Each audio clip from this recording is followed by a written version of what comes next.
Hello, everybody, and welcome to another edition of Wednesday Night Madness live on YouTube and StreamYard.com. It is Ghoul MF Michael Fletcher alongside Anthony Florio. We are hopefully awaiting the arrival of Michael Bullock. If he shows up, great, and we'll catch him up on what he missed. If we don't, then we'll just wait for him to come back on Friday night for TXN Sports World. So, with that said, we're just gonna go right on in. We started out with a one-on-one matchup as it was Dijak going up against Noam Dar Metaphor there at ringside. When it was all said and done, Noam Dar gets a huge win, taking down Dijak, winning the match in 12 minutes and 14 seconds. But before anybody says, well, what, is this a major upset? No, hold on. As many of you guys know, basically Metaphor got themselves involved in the match. Basically it was once Noam Dar was in big trouble. Got caught with the Feast Your Eyes. Oral Mensa hit the ring, jumped on the apron, a super kick, but that gave him just enough of a moment where Noam Dar hit him with the Nova driver and for the distraction win is what they call it. Big win for Noam Dar, but unfortunately, you might have just really did it now because now you got a very angry Donovan Dijak coming after you more than anything else. The time of the fall, guys, to let you guys know, let me see if I can get it, was 12 minutes and 14 seconds, which is about maybe, I'll say about between, I would say probably somewhere in about the 2.5 to 3 star range. So it was a fine matchup for what it was worth. And yeah, big win and nothing to say. Anthony Florio, it's yours. Well, I'll tell you, MF, the dynamic of this match was odd, but certainly unique. Dijak was the crowd favorite big man battling the hated smaller competitor, Dar, who struggled to keep control at any stage of the match. Neither man looked completely comfortable in their roles, especially Dijak, who has not been a true babyface in a while, but they stepped up over the course of the match, including a final stretch that had the crowd completely invested. Unless Hard Justice is on his way to the main roster, Dijak losing here is a disappointment. He had a chance to get quickly back on track toward a championship challenge. Noam Dar, though, seems more likely to stay in NXT longer, likely waiting until all of Metaphor is ready to jump, and he can run with this victory in a big way.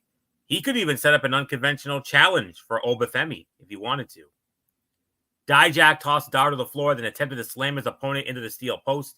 Metaphor got in the way, allowing Dar to finally start his comeback. Scottish Supernova almost took the win with a picture-perfect back elbow. So, not much more to say here. 3 to 3.25. That's the correct rating for this. So, with that being said, MF set me up for the next match. All right. And with that said, we do indeed move on. And the next match on NXT, hold on. We got was, all right, here we go. And the next thing that we did have was basically a promo segment. Then we had Sol Ruka going one-on-one against Lola Vice, and Lola Vice wins the match in 4 minutes and 16 seconds. So unfortunately, the it wasn't the most cleanest match.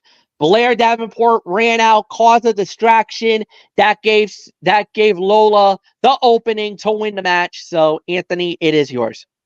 This was a battle of two talented women that are not quite ready yet to lead a match. They hit their choreographed beats with Ruka guiding the action, but it never felt like a serious fight. Lola Vice especially suffered in that regard as she looked out of sorts trying to keep up with Sol Ruka's pace. Hopefully, this is one of those matches that both can review afterward and figure out where they can still improve. While Lola Vice needed the win ahead of the biggest match of her career, it is a shame to hurt Sol Ruka's momentum this early following her return. Natalya versus Lola Vice in NXT Underground is a great step for the women's division, though it feels sudden for a rivalry still building. Natalya can teach Lola a lot in setting up and delivering a competitive battle at Spring Break in next week. Carmen Petrovic promised to help Natalia train. Lola Vice told Petrovic to stay out of her way. And Ruka demanded a rematch with Davenport next week. No disqualifications, and that's exactly what's going to happen. They're going to battle in a beach brawl next week.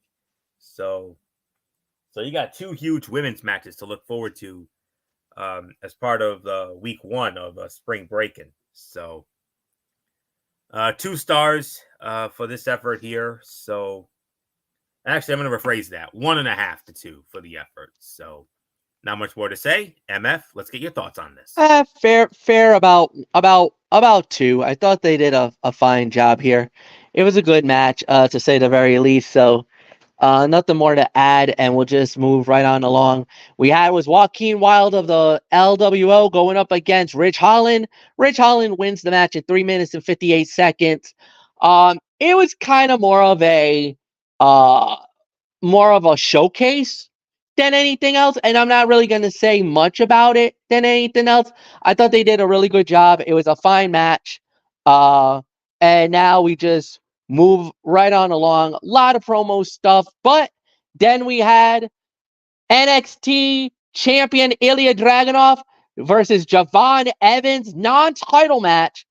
And it was Ilya Dragunov winning the match in 6 minutes and 5 seconds. It was a fine match. Very good matchup. It could have been better in certain areas, but I thought they did a good job with it. They made everything look good. It was a solid bout. And Javon Evans is a star. I mean, this kid is absolutely going to be amazing. He looked very polished. And to have him go up against the Mad Dragon this early in his NXT career, you got to give it up for the guy. I mean, it was a solid matchup. At the end of the day, obviously the right man won because you got to give Dragunov a lot of momentum going into the bout next week.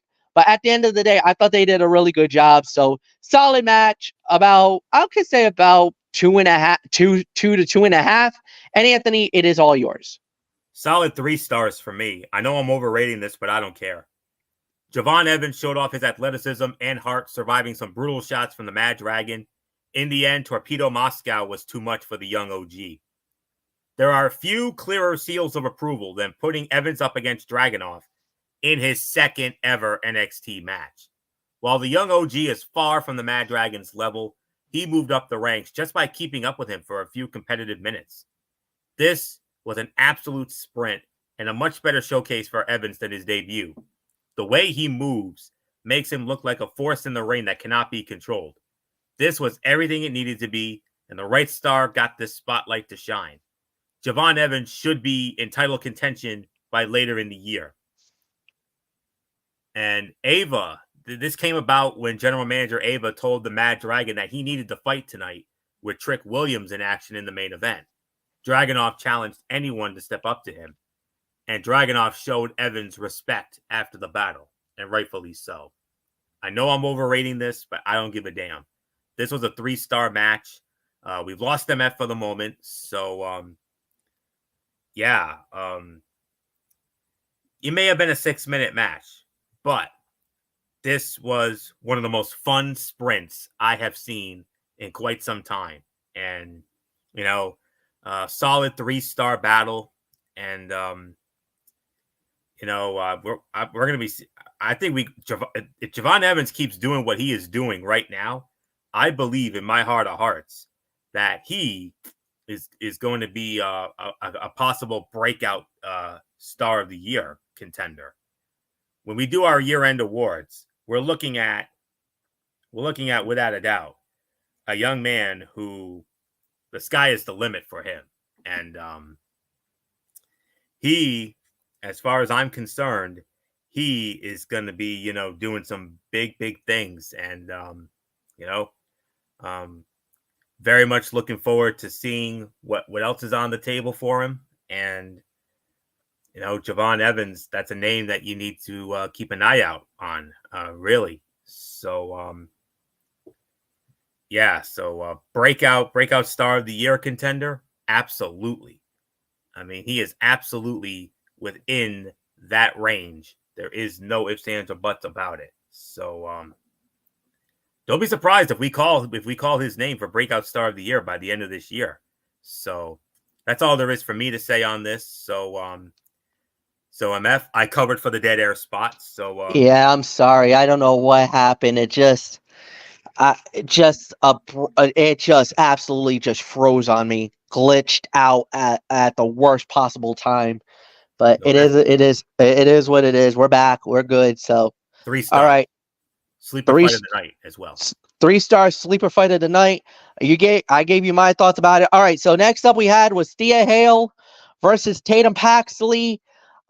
Tatum Paxley beats Thea again. The Mean Girls gets involved. The distraction that led to Tatum getting the win in 307. We're not really going to talk about that one either. Then we have Authors of Pain versus Idris Anofi and Malik Blade. Authors of Pain just wrecking ball. 3 minutes and 20 seconds. Look, they basically made it very, very clear. This is their moment. They're going after the NXT tag team titles. This is the perfect team to go after Axiom and Nathan Frazier, the new champions. Obviously, we were thinking the OC. No. AOP, I'm telling you, you put the AOP against Axiom and Nathan Frazier, bye-bye belts. We got new tag team champions. The AOP was the most underrated tag team out there, the most devastating tag team out there.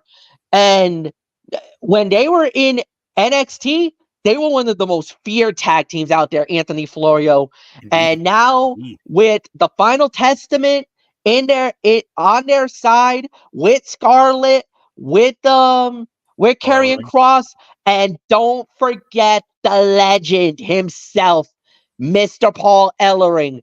3-on-1 or 5-on-2 in this situation, there is no doubt in my mind if this fight happens, we're gonna have new tag team champions of the world. And this was an absolute squash, necessary one. OP's SmackDown. This established A Bizarre as lethal to just about any tag team. It was not a pretty fight, though. Looked out tired after what was not an involved fight. Hopefully, regular opportunities can get them back in shape for long matches.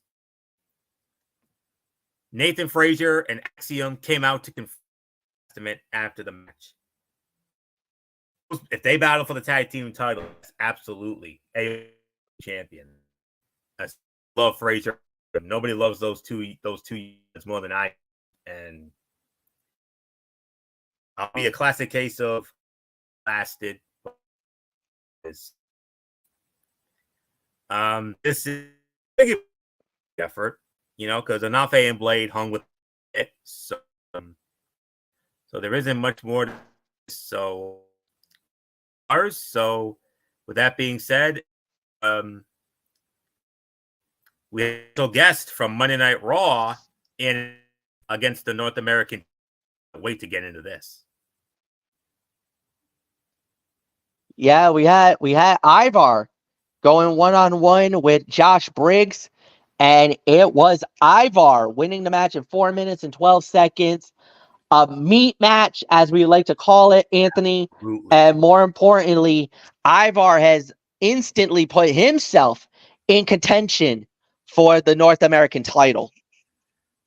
Yes, as Ivar went up against Josh Briggs, and Josh Briggs showed off his power early against Ivar, but his bruised ribs slowed him down, and the Viking Raider took advantage with a big moonsault to win. NXT established that Briggs had bruised ribs last week. If he truly was injured after Stand and Deliver, booking him this early was an odd choice.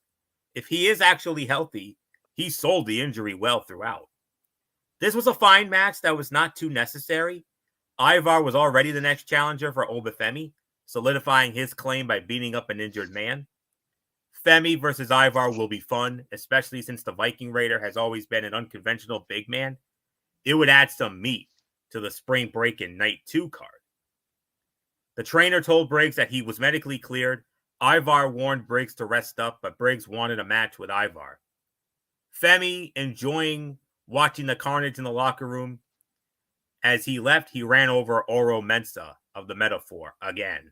So, yeah, indeed. Absolutely. So, you gotta love that. So, I feel a poor Oro, man. He actually wrong place at the wrong time again. you I want mean, to poke the bear? You want to poke the bear? That's what's gonna happen to you it every time. wasn't that it wasn't like he was even trying to poke the bear. The first time around, they were just trying to ask him for an interview and he just steamrolled right through them like he was nothing.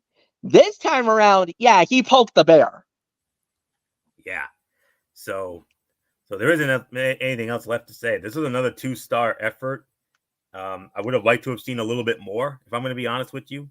But it is what it is, and that's all I can say. So MF, let's get your thoughts before we get into our huge stand and deliver main event return match. Yeah, no, this was a fine match. It was like you said, it was about a 2-star bout. It was just two guys slapping meat, no doubt about it. It was that kind of a battle. I had no problems with it. All right, guys, here it is, the main event, the big one.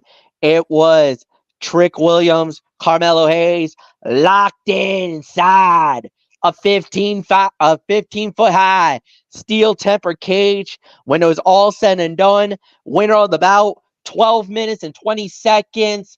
Trick Williams wins it, and that sets up the big one for spring break-in for the NXT title, as it will be Trick Williams versus Ilya Dragunov. And my goodness, man, what a match! What a fight! What a bout! Um, Look, I'm gonna say it, man. Solid main event, great battle, great fight. I enjoyed it. The right man won. Trick Williams needed this win. He needs the momentum. He needs everything to go into that fight, that all or nothing fight against Ilya Dragunov next week. Now, the question's gonna raise by everybody out there. What are they gonna do with Trick Williams? If he wins the match, he's the NXT champion. We all know that. Or do they let him lose, leave NXT, and open the door for him to be drafted to either Monday Night Raw or Friday Night SmackDown? But remember, in this upcoming draft, NXT is going to be raiding. They get their shot to raid somebody from Raw and somebody from SmackDown. We don't know how the rules are going to play out. We don't know how that's going to be incorporated. But like I said, in my theory, in my mind, if you're going to do this way, I think what they should do is, and I've already alluded to this, 3 picks go to Monday Night Raw, 2 picks should go to SmackDown, 2 picks should go to NXT, because of the fact that there is 2 hours for SmackDown, 2 hours for NXT, and we do have a 3-hour Monday Night Raw. And also on top of that, you also want to make these rosters really strong, because remember, this fall NXT is leaving USA to go to the CW, network television for them. And Fox will lose SmackDown. SmackDown will go to USA. Of course, that's going to be a little more different. And then obviously the big one in January 2025, Monday Night Raw leaves USA to Netflix. Massive, massive, massive deal. So, or it could be even sooner. Because remember, the contract for USA runs out in October. So that means November, December, up until January, what are they going to do? Does it go to Peacock? Does it go somewhere else? Or does Netflix say, you know what? Let's start it now and take the deal? If they do that, I'm excited. I'm waiting for the day that Monday Night Raw goes to Netflix, and then I'm gonna start buying the daylights out of gift cards at Walmart. I already have it all mapped out, all planned out. I already know how I'm gonna do this so that I can watch Monday Night Raw every single Monday night. So that was my game plan. That's why I thought 3.5 to 3 3/4 fight of the night. Florio, go. Well, you just made this Raw guy very happy by saying that, MF. Absolutely. Yeah, that means a lot coming from you, Mr. SmackDown. Yeah. Fight of the night here, no doubt about it. 3.5 to 3 3/4 of a star. Carmelo Hayes used the steel cage to his advantage, then got his security involved despite it all. Trick Williams still caught Melo with 2 trick knees, including a second through a steel chair for a clean pinfall. If the point of this bout was to reinforce the main event of Stand and Deliver, it absolutely did that. Trick looked unstoppable down the stretch, running over Melo like he was not on the same level. The action was very basic, heavily leading into strikes using the cage. This was not a match of highlights, but pure story, as Trick would not be denied, no matter what his former friend threw at him. Melo has to go to the main roster to rebuild from here, because he cannot be in the same ring as Trick for a while following this result. And I know we're going to have some disagreements about this, but I don't care when I say this. I believe all signs are pointing to Trick winning the NXT championship, and the crowd is absolutely ready for it. As the steel cage was constructed, NXT showed a vignette highlighting Trick's WrestleMania weekend. Melo cut a promo before heading to the ring. He promised to take everything away from Trick.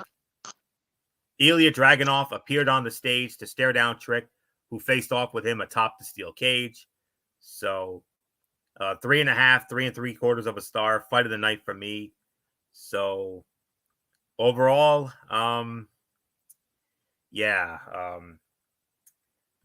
this was about maybe 6.5. After a hot few weeks, this was a damn near dud. While NXT continued to build a strong foundation for future episodes, the matches and segments were decidedly flat. It did not help that this card was overloaded. 9 unique in-ring segment matches over 2 hours makes it difficult for anything to shine. Even Trick Williams and Carmelo Hayes did not have the big fight feel. And that was the fight of the night. But another fight of the night was Dijak and Noam Dar, which still took a while to get on track. Ilya Dragunov, Javon Evans was executed perfectly for what it needed to be, but was an exhibition sprint on a night that needed a showstopper. NXT is in transition, ready to lose top names, including Melo, Dragunov, Roxanne Perez, and more. While some main roster call-downs could help the transition, this is the time for the young stars to show who is ready to step up. Spring Break-In will be a much better show, but last night's episode was entirely missable. 6.5. MF, your thoughts, and then we'll get into AEW. Yeah, this was, like you said, this was just a throwaway. More than anything else, I think they were just trying to work the paces, just get through, get by, and now here we go. So Spring Break-In goes down next week, and the hype is real, guys. So we got nothing more to say. It's going to be very interesting to see how this plays out. And now we go into that show. Started off with a promo segment by the New Japan Pro Wrestling IWGP Heavyweight Champion of the World, Jon Moxley. Then there was a little more stuff on that as well. It led to the first fight of the night, which was Adam Copeland and Willow Nightingale versus Brody King and Julia Hart. And it was Julia Hart and Brody King winning the match in 8 minutes and 45 seconds. It was a solid opener. I say about maybe 2.5, 2 3/4. Solid matchup. It was enjoyable. Nothing too much to talk about, but yeah, Anthony Florio, it's yours. What was the time of the first match? 8:45. Yep. All right. All right. Let me see here. Okay. All right, match, I guess. This was about 2.5, 2 3/4 of a star. If I'm going to be honest with you, all I have. The save was predictable, but the finish was a good way to protect Julia Hart and set up Willow Nightingale as an underdog despite her power advantage. Mercedes came out with a chair and drove House of Black away. She dropped the chair and shook Adam Copeland's hand, but she and Willow did not seem happy to see each other. Decent mixed tag match that pushed 3 different storylines at once. Like I said, it was just about 2.5, 2 3/4. Julia Hart has gotten so good at all of the facial expressions and body language to make her character believable. So I'm just going to leave it at that. 2.5, 2 3/4. MF, let's move on to a star-studded 6-man tag team bout. Oh yeah, it was definitely, as it was Karushika Okada, Matt and Nick Jackson, or Matthew and Nicholas Jackson, and they went up against Pac, Penta El Zero Miedo, and Daniel Garcia. And when it was all said and done, you can say it was the Elite winning the match in 12 minutes and 20 seconds. So Anthony, it is yours. Fun trios bout with some humor mixed into the high energy action, but it was also relatively predictable and felt safe in some ways. Everyone worked hard, but you could tell nobody wanted to take too many risks before the Dynasty pay-per-view this weekend, and rightfully so. The Elite won, but continued to attack everyone after the bout with a ladder. They put Daniel Garcia inside a ladder for a splash, but Pac saved him with a bell hammer. It's good to see Pac in AEW. He has had so many hiatuses for different reasons, but he seems healthy and has been appearing regularly. Penta and Pac work well together, but it's going to be great when Rey Fenix is back and they can reform the Death Triangle. Matthew Jackson pleading for Daniel Garcia to put him down was hilarious. Tombstone Piledriver should be filmed at an angle or from the side so you can't see how far the victim's head is from the mat. This was about 3.25 to 3.5 stars. So not much more to say here. One of the top fights of the night for sure. So not much more to say. MF, your thoughts? Yeah, it was, like you said, 2.5 to 3. I thought it was a solid match. Could have been better in certain areas, but at the end of the day, the right person won. It was a solid victory, no doubt about it. And yeah, we'll just move right on along. Next up, Deonna Purrazzo versus Mariah May. Deonna Purrazzo, the virtuoso, wins it in 8 minutes. Another good victory for her. She keeps the momentum going.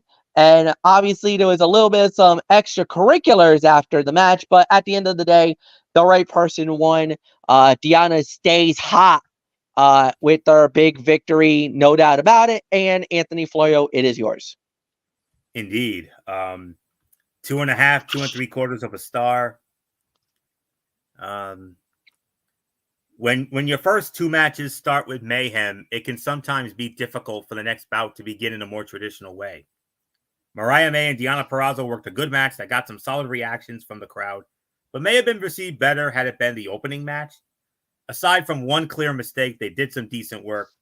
Deonna Purrazzo won, and Thunder Rosa made the save after Toni Storm and Mariah May continued to attack Purrazzo. Rosa and Purrazzo almost got into a fight, but Rosa still left Storm a mess after covering her face in lipstick. And Purrazzo hit hard when she was knocked to the apron from the top rope, and May's powerbomb counter did not go as planned. 2.5, 2 3/4 of a star. Next match, MF. Yeah, you gotcha.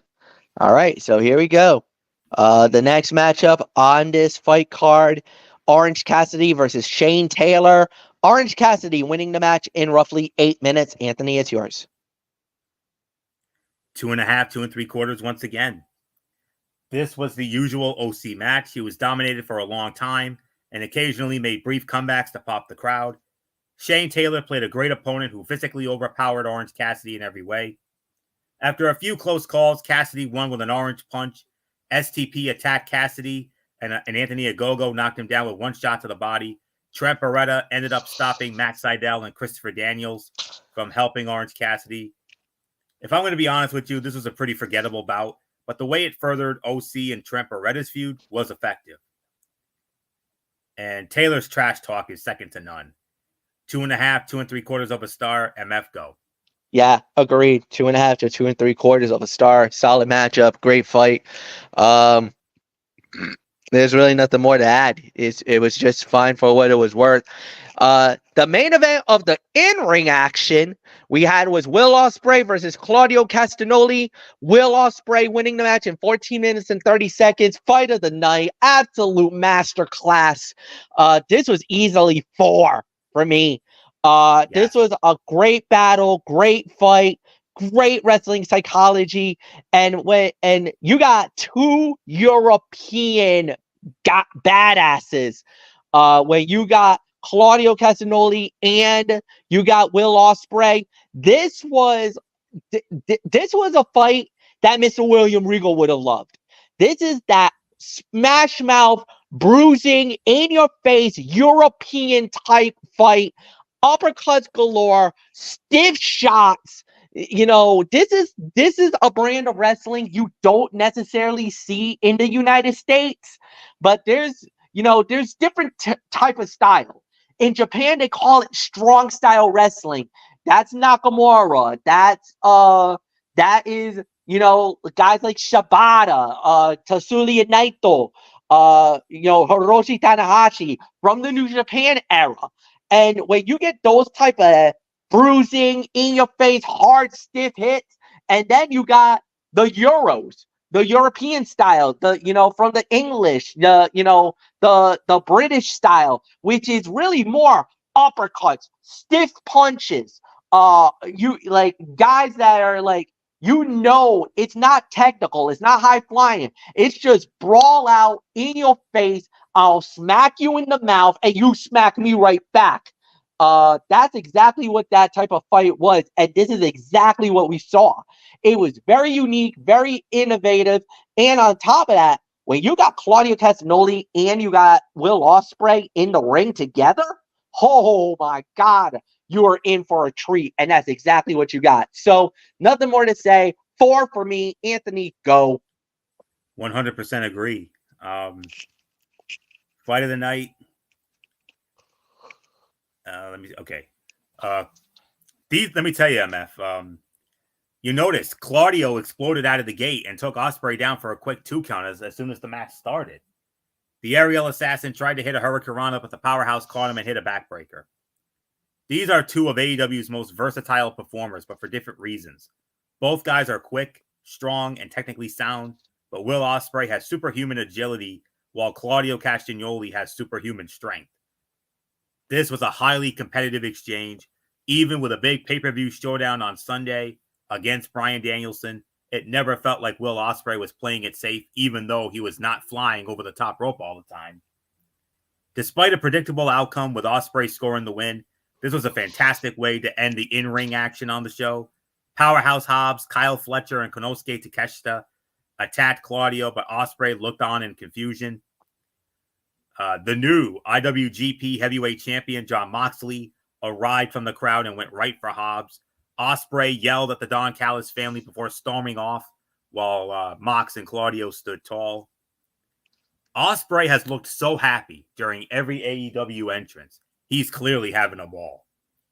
Don Callis would be better used as an annoying ringside manager during matches.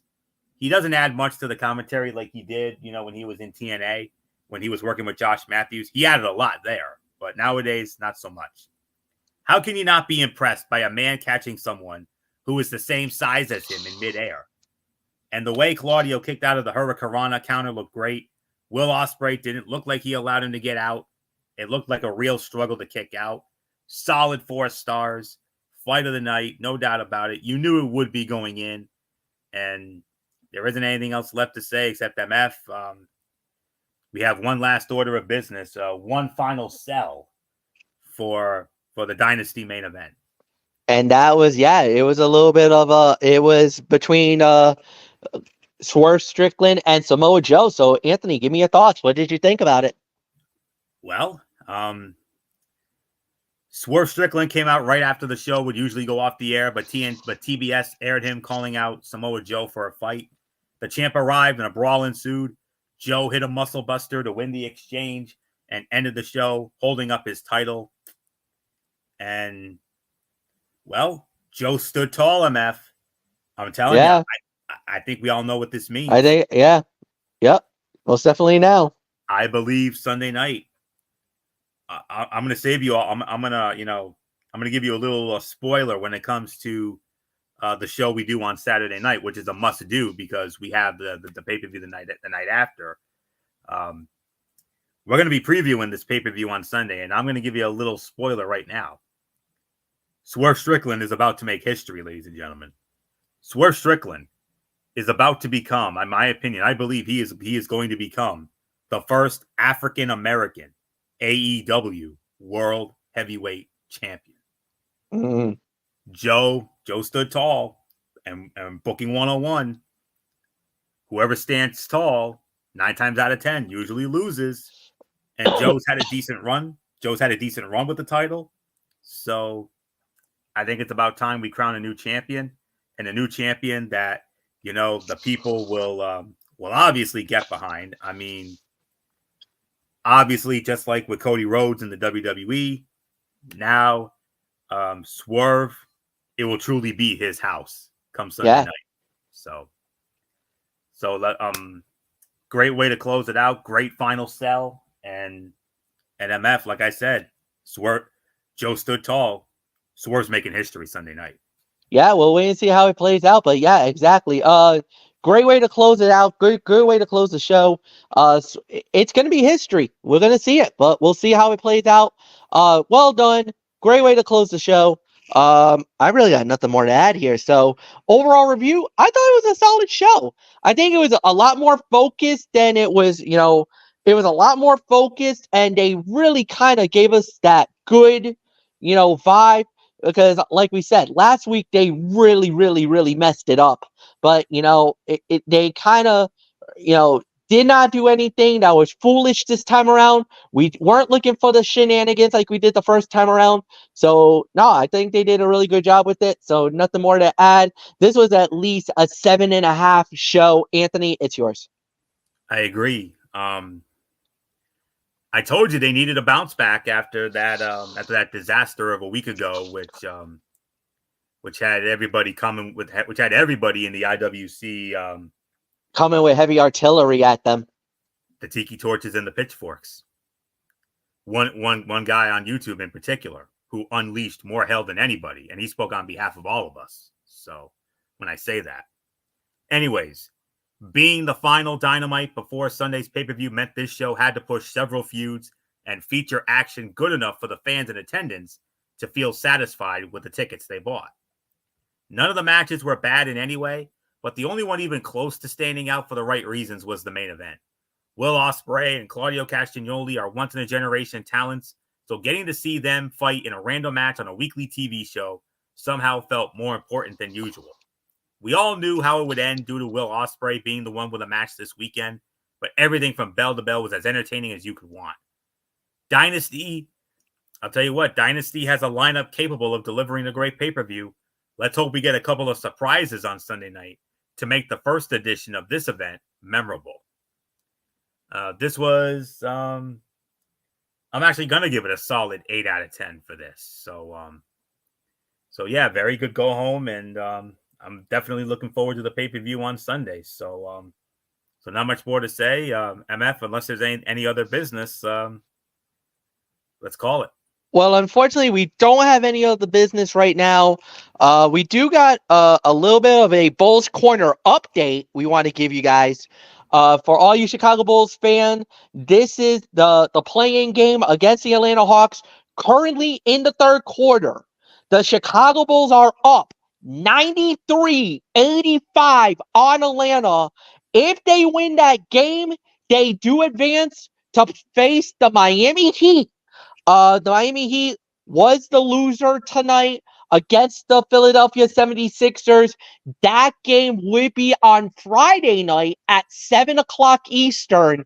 And the winner of that game becomes the number 8 seed and faces off with Michael Bullock's Boston Celtics in round 1 of the playoffs. We could have a merger of the Bulls Corner and the Celtics beat together if that happens.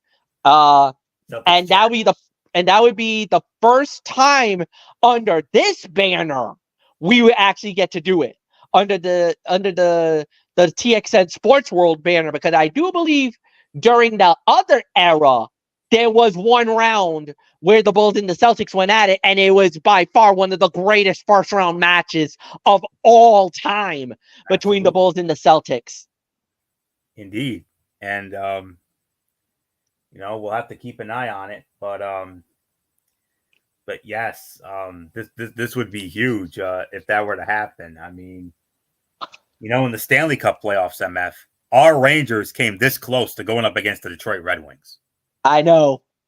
Could you have? I'll tell you right now, if that had happened, that would have been our series right there. Yeah. Easily. But we got Boston and Toronto, though. We got Boston and Toronto. Oh, yeah. That's going to, our protocol, original 6. Yep. So we'll be covering that series. Obviously, we will have the Ranger Roundup. We will have the Bruins beat. We'll have the Celtics chat. We just got to see if we're gonna have a Bulls corner. We don't know just yet. Obviously, if they win tonight, yay! We got one more to go. If they win on Friday, now we're in business. And like we said, we'll have a merger. So we'll wait and see how it plays out. But right now, 4:42 remaining in the third quarter. The Bulls are up 93-85 on the Atlanta Hawks. Loser is eliminated. Winner gets to play on. They'll have to face off with the Miami Heat. That game will be Friday night, 7 o'clock on ESPN. So, with that said, that's it for now. Obviously, on Friday is TXN Sports World, and we will recap the playing games, and we will also be previewing the NBA playoffs and the NHL playoffs. They both will be starting this weekend. And then on Saturday is the Cerebral Smack Talk. We'll have SmackDown Live, AEW Collision, and we're previewing Dynasty for that show.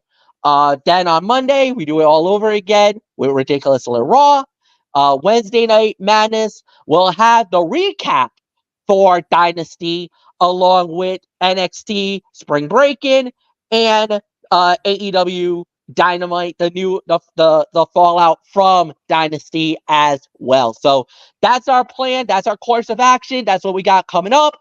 So thank you, Anthony Floyo, as always. Thank you guys, as always, as well. Like the video, leave a comment at the bottom, share with all your friends on all the social media platforms around the world.